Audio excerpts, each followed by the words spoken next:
की तरफ भी हमारी यूथ का रुझान पाया जाता है। और जिस तरह के प्रोग्राम के शुरू में मैंने कहा कि वो इससे डिफेंड भी करते हैं।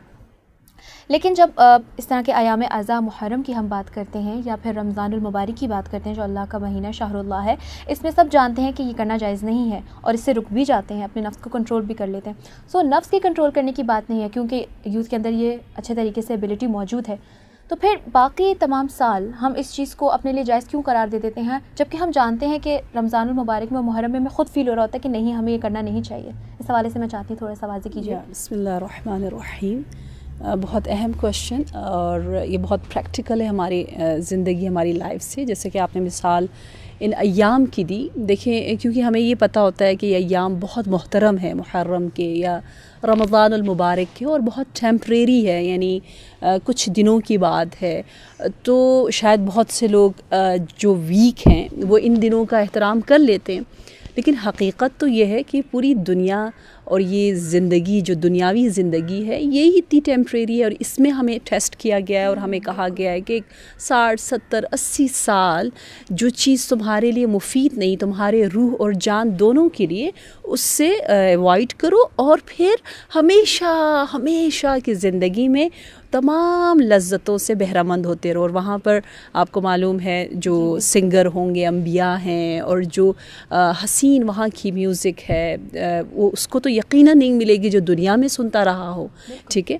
तो दूसरी बात जो बहुत ज़्यादा अहम है, कुरान में आई थिंक सूरह लुक़मान आयत नंबर 6 में बहुत क्लियरली बताया हुआ है कि ये ऐसी मौसीकी जो कि हराम है वो दर हकीकत लहव लाइब से उसको तशबीह दी है, यानी एक ऐसी चीज़ जो आपको अपने मकसद हयात, जो आपके ज़िंदगी का हदफ है, जो यकीनन अल्लाह से क़ुर्बत हमारी ज़िंदगी का हदफ है, और उसमें हुस्न है, उसी में मज़ा है, उसी में लज्जत है।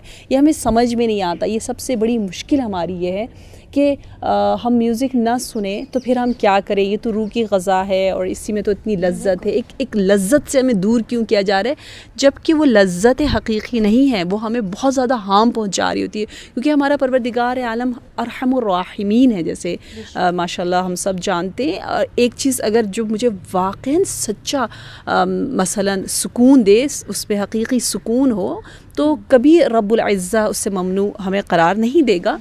जैसे स्मोकिंग में जो करते हैं उनको लगता है कि जी उससे सुकून मिल रहा है, जबकि वो कितना हार्मफुल है। अब जाके दुनिया थोड़ा बहुत समझी है। इस तरह बहुत ज़्यादा नुकसान जो है वो इस अमल में पाया जाता है।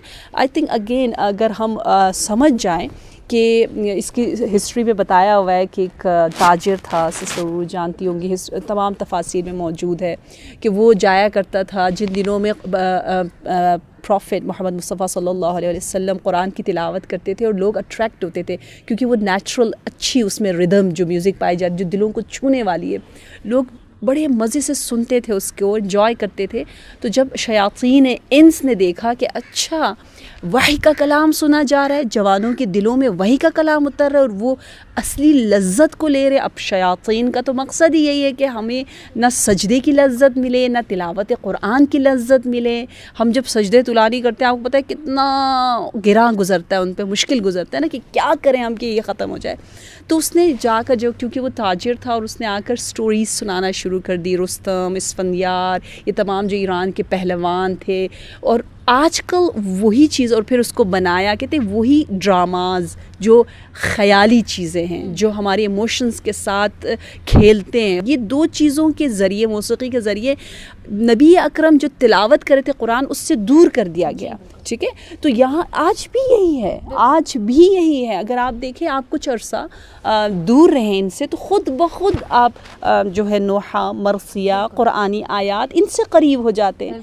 तभी बहुत से लोग जेल में जो है वो मुसलमान होते हैं, क्योंकि वो सोचने को उन्हें मौका मिलता है, इन चीज़ों से डाइवर्ट होकर अच्छी तरह जो है वो कंसंट्रेट कर सकते हैं अपने मकसद के बारे में। तो यकीनन अगर हमारा हदफ मुअय्यन हो, मुशख़्ख़स हो, और हमें इल्म हो इसके नुक़सानात का, तो तमाम साल हम हुसैनी बन के रह सकते हैं और इन शैतानी और यज़ीदी वसवसों से अपने आप को दूर रख